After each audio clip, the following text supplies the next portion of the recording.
You may have seen the recent interview between Piers Morgan and Larissa Kennedy, the president of the National Union of Students.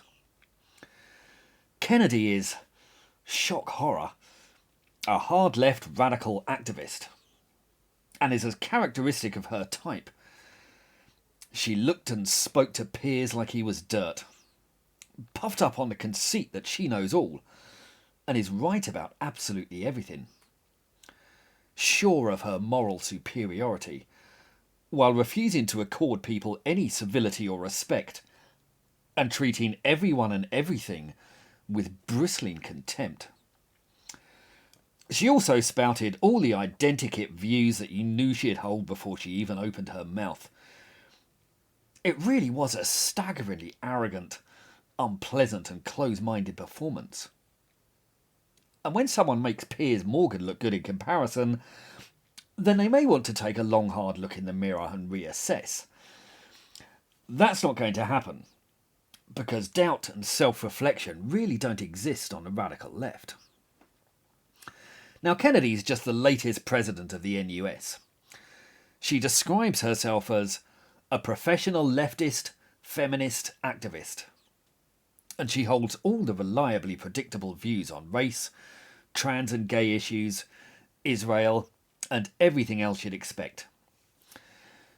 She was preceded as president by Zamzam Ibrahim, a Somali Muslim with a history of comments expressing her desire to oppress white people and for an Islamic takeover. Zamzam focused on attacking right-wing media outlets and showing that climate change is a race issue. Zamzam had been preceded by Shakira Martin, who described herself as a black, working-class single mother, shocking development, who comes from a Jamaican background. She had boasted that, in comparison to her, Jeremy Corbyn was decidedly moderate. Shakira had been brought in following widespread disaffection with her predecessor, but she faced numerous accusations of bullying, which she dismissed as provoked by racism and classism. Obviously. Her notorious predecessor was Malia Bouachia.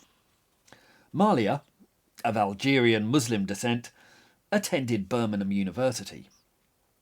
She served 2 years as the Black Students Officer of the NUS and opposed a motion condemning the terrorist atrocities of ISIS, because she apparently viewed criticism of ISIS as Islamophobia, though she did speak out to condemn Islamophobia, if not the terrorists themselves. She wrote and spoke extensively of her North African heritage and her identity as a black woman, while eulogising the British Black Panthers, the Southall Black Sisters, and other radical groups. Bouachia led a campaign called "Why is my curriculum white?" And she also dismissed Birmingham University as something of a Zionist outpost, while frequently condemning mainstream Zionist-led media outlets. The same ideas that informed the anti-Semitic protocols of the Elders of Zion and Hitler's Mein Kampf. Such people always claim that their opinions have nothing to do with the Jews. But, well, by definition, anti-Zionists have to believe 3 things. 1. Every people in the world should have their own state. Everyone except the Jews. 2. The solution to the Middle East crisis is to kick out the Jews. And 3. I'm not anti-Semitic. Honest. Malia had also sought to preserve links with the extremist group Cage, and she dismissed any criticism of that organisation as baseless Islamophobic smears. And she had also opposed Palestinian peace talks as a strengthening of the colonial project. She later directly supported violence against the Jewish state. But who'll be the new NUS president when Larissa steps down? Well, that's already been confirmed. Shaima Dalali, the current president of City University of London Students' Union, will step up to fill the breach. Shaima, another hard left Muslim, has already got into hot water before stepping into the role. Some Twitter posts emerge, like the one reading, "Khaybar, Khaybar, O Jews. Muhammad's army will return. #Gaza." This quote references the historic massacre of Jews in the Battle of Khaybar in AD 628.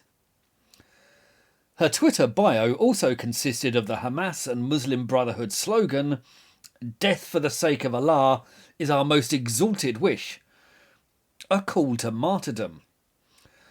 Her bio continued to say, "One day I'm going to pray in Alaska," another clarion call against the Jews.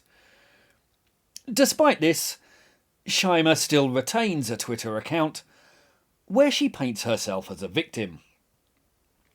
When Wasim Youssef criticised Hamas for firing rockets at Israeli citizens, she also called him a dirty Zionist.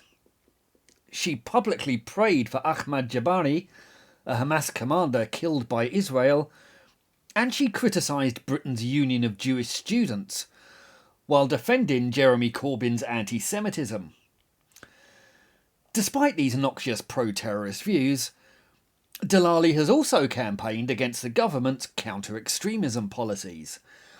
So, she's got a pretty crowded CV. Now, the attentive viewer will have spotted something of a theme in this list of presidents. And it's undeniable that all of these women are positioned well on the radical fringes of the activist left. But if the NUS only ever represents the extreme left position, can it really be said to represent all students? What effect does this monopolistic stranglehold have on university life?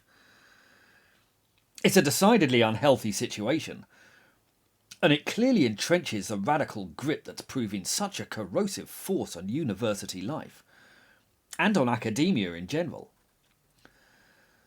A legitimately Maoist culture is taking hold, one that stifles intellectual freedoms and academic inquiry, and one in which struggle sessions and public humiliations of the politically unsuitable are becoming an almost daily occurrence. What must it be like for conservatives and Jews in our modern academic system? Not terribly welcoming, we have to conclude. Larissa Kennedy was back in the news on this topic recently, when the rapper Kareem Dennis, known as Loki, was scheduled to perform at the NUS conference in Liverpool. Certain misgivings were expressed due to his history of anti-Semitism, but Kennedy brusquely told Jewish students that they could leave if they wanted to. Loki has years of forming his distasteful views. He's railed against the same fictional Zionist lobby that haunted the dreams of Hitler for years. His lyrics are laced with these statements, and he's been caught in numerous outbursts too. He recently aired more conspiracy theories about the Jews in relation to Volodymyr Zelensky and the situation in Ukraine, and he's allied himself with notable anti-Semites like Chris Williamson, David Miller, and Asa Winstanley. If you followed this channel for a while, or if you just kept your eyes and ears open, it won't shock you to learn that Loki still has a Twitter account, and that his Wikipedia page makes sure to make no mention at all of any of these controversies, though it does cite his support for Jeremy Corbyn and the controversial Stop the War coalition. That's sadly typical. You know for a fact that Wikipedia will ramp up any controversies on racism with figures like Nigel Farage or Tommy Robinson. Hell, they even do that with Jeremy Clarkson. They write reams about his alleged controversies, but when it's a figure on the left, not a peep. Because Wikipedia's not an encyclopedia. It's an organ of leftist propaganda, and nothing else. As for the NUS, after failing to speak up for Jewish students, they condemned the harassment and misinformation against Loki. Because of course they did. There really is little hope for education in the West while these fanatical radicals continue to exert such a firm and monopolistic grip over student life. And there's little sign of that abating anytime soon. If you'd like to support this channel, please like, subscribe, and think about buying my books. They go into topics like this in much greater detail. They're called Tyranny of the Left, and they're available on the links below. Please feel free to pick them up and let me know what you think. Thank you.